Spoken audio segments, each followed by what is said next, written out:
సిటీతో పోలిస్తే పల్లెల్లో పచ్చదనం ఎక్కువ. నగరాల్లో జీవించేవారు స్వచ్ఛమైన గాలి పీల్చాలన్నా కష్టమే. ఇదంతా ఒకప్పుడు. ఇప్పుడు సిటీల్లో కూడా పచ్చదనం కనిపిస్తోంది. ఇందుకోసం గ్రీన్ బిల్డర్స్ అనే కాన్సెప్ట్ ఉపయోగపడుతోంది. ఈ కాన్సెప్ట్ తో ఏసీల వాడకం కూడా తగ్గి కరెంట్ ఆదా అవుతోందట. మిడిల్ క్లాస్ నుంచి రిచ్ పీపుల్ వరకు అందరికీ నచ్చిన ఈ గ్రీన్ బిల్డింగ్స్ కథేంటి? వీటి నిర్మాణంలో ఎలాంటి టెక్నిక్స్ వాడతారు అనే విషయాలపై నిపుణుల విశ్లేషణ మీకోసం. ఈ కన్స్ట్రక్షన్ ఇండస్ట్రీ పొల్యూషన్కి కూడా చాలా ఎఫెక్ట్స్ చూపిస్తుంది. మనం చాలా న్యాచురల్ రిసోర్సెస్ యూస్ చేస్తున్నాం బిల్డింగ్స్లో. ఇళ్ళల్లో కూడా వాటర్ కానీ ఎనర్జీ కన్జంప్షన్ కానీ అలాగే మెటీరియల్స్ యూసేజ్ కానీ చాలా ఎక్కువ అవుతుంది. మనం ఉపయోగించే ఎనర్జీ వాటర్ వీటి వల్ల కూడా మనం కార్బన్ ఎమిషన్స్ అనేది వాతావరణంలోకి పంపిస్తున్నాము. ఈ కార్బన్ ఎమిషన్స్ ఎక్కువ అవటం వల్ల చాలా పొల్యూషన్ పెరుగుతుంది and at the same time global warming gases కూడా పెరుగుతున్నాయి. గ్రీన్ హోమ్స్ వచ్చేసరికి అందులో వాటర్ ఉపయోగించడం తగ్గిస్తాం, ఎనర్జీని కన్జర్వ్ చేస్తాం, ఎకో ఫ్రెండ్లీ మెటీరియల్స్ యూస్ చేస్తాం. ఇవన్నీ చేయటం వల్ల ఆటోమేటిక్గా కార్బన్ ఎమిషన్స్ కూడా తగ్గిస్తాం. సో అవి మనం వాతావరణ కాలుష్యాన్ని తగ్గించడానికి ఎంతో ఉపయోగపడతాయి.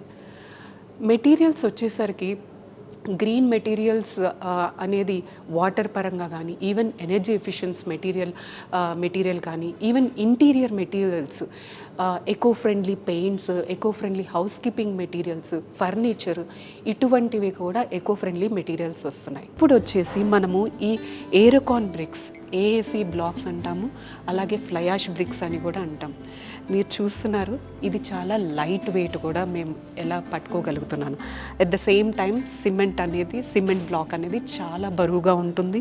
ఇటు వచ్చి మనం చూస్తున్నప్పుడు క్లే అనేది మనం న్యాచురల్ రిసోర్స్ వాడుతున్నాం. సో అగైన్ మనం ఎక్కువ క్లే వాడే కొద్దీ న్యాచురల్ రిసోర్స్ని తగ్గిస్తుంది. అసలు ఫ్లై యాష్ బ్రిక్ చేయటమే మన థర్మల్ పవర్ స్టేషన్లో ఎనర్జీ కోల్ బర్న్ చేసి మన ఎలక్ట్రిసిటీ జనరేట్ చేస్తాం.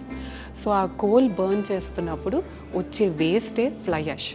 ఆ ఫ్లై యాష్ని స్టార్టింగ్ 15% నుంచి 70% వరకు ఫ్లై యాష్ కంటెంట్ యూస్ చేసే బ్రిక్స్ ఇప్పుడు మార్కెట్లో అవైలబుల్ ఉన్నాయి. మనం ఏదైతే మెటీరియల్స్ సన్కి మన వేడి బయట వాతావరణానికి ఎక్స్పోజ్ అయ్యి ఉంటాయో అవి చాలా వరకు హీట్ని లోపలికి తీసుకొస్తుంటాయి. ఆ హీట్ లోపలికి వచ్చినప్పుడు ఏమవుతుంది, మన ఎయిర్ కండిషనింగ్ లోడ్ అనేది ఏసీ వాడకం అనేది పెరిగిపోతుంది. కంపేర్ చేసుకుంటే మన సిమెంట్ బ్లాక్స్ నుంచి కానీ క్లే బ్లాక్స్ నుంచి ఫ్లై యాష్ బ్రిక్స్లో ఆ వేడి లోపలికి తీసుకురావటం అనేది చాలా తక్కువగా ఉంటుంది. సో ఇది ఇన్సులేషన్గా కూడా పనిచేస్తుంది. ఇవి కూడా వాల్ టైల్స్కి కానీ రూఫ్ టైల్స్కి కానీ ఇలాంటివి వస్తున్నాయి.